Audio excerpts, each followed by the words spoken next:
And now, it's time for another Dice Tower review with the Game Boy Geek.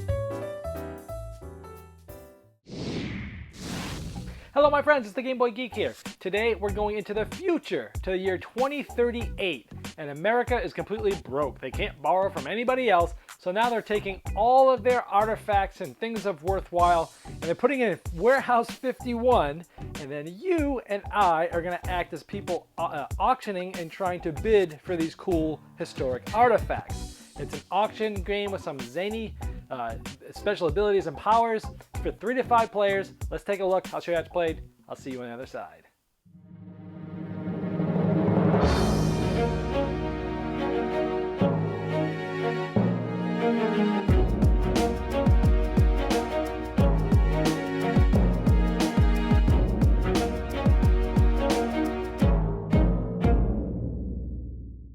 At the beginning of the game, you take one of these 5 characters as a player aid. Here's a better look of the great artwork on these 5. Carlos Cavendish, there's Zach, Al, Falcone, Oksana, and Sun. Once everybody selects a player aid, they all start with 10 pieces of gold here that they'll use during the auctions. Now next to them is a counterfeit card between themselves and all the other players. So in a 4-player game, we've got 4 players, player mats, and there is a 1 counterfeit card between each. If there's 3 players, you'd put 2 cards between each. What these counterfeit cards are is they are some relics that'll be worth nothing at the end of the game. And if I'm this person, I get to see this one and this one. So I know about half of the counterfeit cards that are out there. So in this game, you're going to be auctioning off different piles of relics that are in Warehouse 51. And you can see they're different types, but they're also denoted by different shapes or colors here.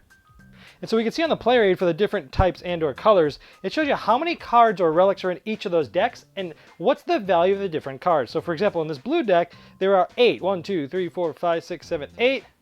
And there's 2 3s, 3 2s, and 1 1s of values of points. All the way down to red where there's only 5 cards, a 3, 2 2s, and 1 1. You're going to be getting points at the end of the game depending on how many, who has the highest value of cards total. So first place is going to get 8 for this. And 6 for second place, and so on and so forth. That's the scoring. You can also try to collect a set of 1 of each of the different colors, and that'll get you 5 points for each. And then $5 gold gets you 1 point at the end as well. So that's what you're trying to do. Let's talk about how a turn works. So how it works is one player, whoever turn it is, will flip over a card. For the first turn, it's randomly assigned. Other than that, the last person who won the auction will flip one of these cards over. Let's take a closer look. Now there's 2 types of cards. Stars are blessings, and the other thing that we'll show you is curses. Blessings are good, of course. This one is worth 1. It's a unicorn's horn. This does end of game scoring. Cancel the effect of one of the counterfeit cards after they've been revealed. So at the end of the game, if you have this, and one of the counterfeit cards, which we don't know right now, well, some people don't know which ones are which, if you have a counterfeit card at the end of the game, normally it's worth nothing, but if you have this, you can cancel that counterfeit up. So we would start the bidding. I would start with maybe 2. And I'd say 2. The next player can either say something higher than 2, or they can pass. You'll continue to do this until everyone's passed except one person. But here's the trick. Maybe I won it with 4. What happens is the winner passes the winning amount to the player to the left. So it's a closed economy in this game. No money will enter, no money will exit. They all just get passed to the left of the person that won. So I would take this card. I'd place it face up next to me, and I would start lining these all up as I start to collect these over time. Since I won the auction, I'd flip over the next card. So let's say I flip one of these. This says Pandora's Box. It's an immediate action. The last one we saw was Endgame. This is immediate action. Essentially, it allows us to draw 2 cards from the counterfeit deck, look at one and keep one face down in front of me. So I know that there's another counterfeit, but nobody else knows what it is. At the end of the game, I get to flip it over, and whoever owns that is no good, so I get more information. This one's also worth 3, and it is a blessing, and whoever won this one would take this one. Now this would continue until all the cards have been auctioned off. Now let me just show you some of the other cool powers on some of these cards here. Holy Grail. If you pawn the Grail, you take 10 instead of 5, but you have to pay back 15. What this means is any card I have in front of me, if I run out of money, because I've won too many bids, I can pawn this. Essentially, I can put a pawn on top of it, and this is basically, I get $5. But later on, during the end of the game, I can pay 10, which is twice as much as I paid to get the money, pay 10 to get this off, and then this card is good again. This changes how that auction works. This one here, it is a blessing, and you just score 1 extra point. This one is 7 League Boots. Now the artwork in this game is absolutely awesome. And this one's an immediate action. If you want, you can swap this card with any value 1 of another player's selection. So maybe you want to give up that blue one and grab one of a different color. This is a curse. If you do not end up scoring first or second place in this category, you lose 3 points. So why would everybody want that? Well, maybe you get it really cheap, or maybe you're really going for blue and you know you're going to win blue. This one is, anytime you see a fist, it's a closed auction. So essentially you would bid closed, and the winner, boom, would get it. If it's tied, it's the one who's closest to whoever started the auction.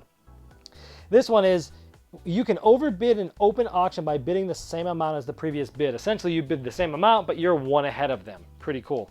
This one is scoring. You lose all ties. It's a curse. And there's another one that lets you win all ties. So towards the end of the game, when you're trying to figure out who has the points, winning and losing ties, those cards are pretty powerful. The Maui's Fishhook. You can count on all the relics on your collections as a relic of this category. The relics still count in its original category. So it allows you to double count a lot of other cards of other categories. Pretty cool. This one is a closed amount, closed bidding, and it's a curse. It's immediate action. You cannot participate in the next auction. So those are just some of the things that can happen with these crazy cards. Now at the end of the game, some cards allow people to put a certificate of authenticity on some of the ones that they think are counterfeit. So maybe I looked at this one and I knew one of mine were counterfeit. This is the counterfeit there, and this was the counterfeit here. And maybe I knew that I had one of these, but I had a card that allowed me to get this, so it's okay. So there's only 2 of them in the game. 2 cards allow you to put these on there, and then we basically turn over the counterfeits. We remove those from the game unless they have one of those, and then we go to the final scoring, which I talked about earlier, is you see who has the most numbers of each of these, first place, second place. If it's a tie for first place, they both get the second place. If there's 2 second place, they get nothing. And so that's pretty much how you go. You'll get points depending on how many, if you have the most or second most in each of these categories. You'll get 5 for 1 set of each color, and you'll get 1 point for $5. Whoever is the most at the end is the winner.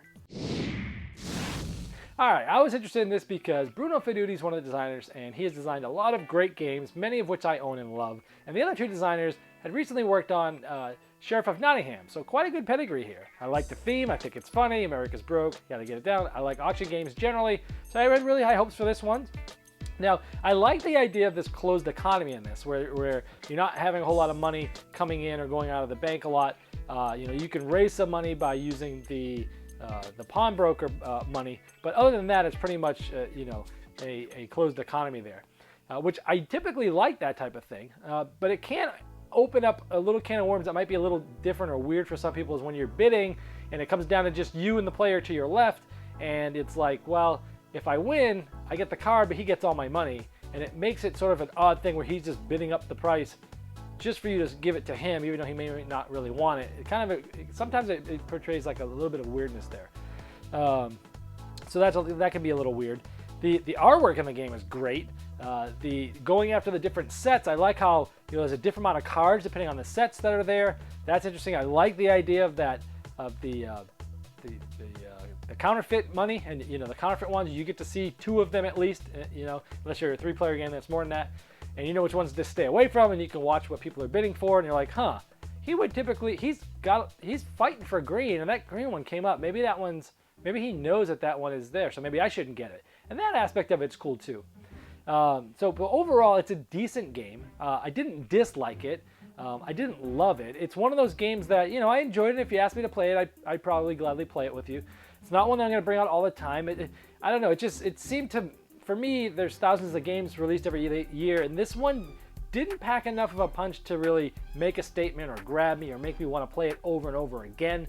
But it's a decent, if you're looking for a light, quick, fun auction game, this might be one you want to check out. Did not blow me away. I played auction games that I like a lot better than this. But there were aspects that I liked. There were aspects that I didn't like so much. And then all in the whole, for me, it was just about average for me. So for me, for as much hope as I had for it, it was a disappointment for me. But if you don't go into it with huge, high expectations, it's just a light, fun filler auction game, and don't put it on a pedestal before that, then maybe you'll get what you think you'll get. For me, I was just a little disappointed because of my expectations going into it. So that's Warehouse 51. Thanks so much for watching the Dice Tower videos. Find more great videos and reviews, as well as our top-rated audio podcast at Dicetower.com. You can also find other great shows at Dicetowernetwork.com. I'm Eric Summerer, and you've been watching The Dice Tower. The Dice Tower is sponsored by Cool Stuff Inc., where you can find great games for great prices. Cool stuff in stock. Check them out at CoolStuffInc.com.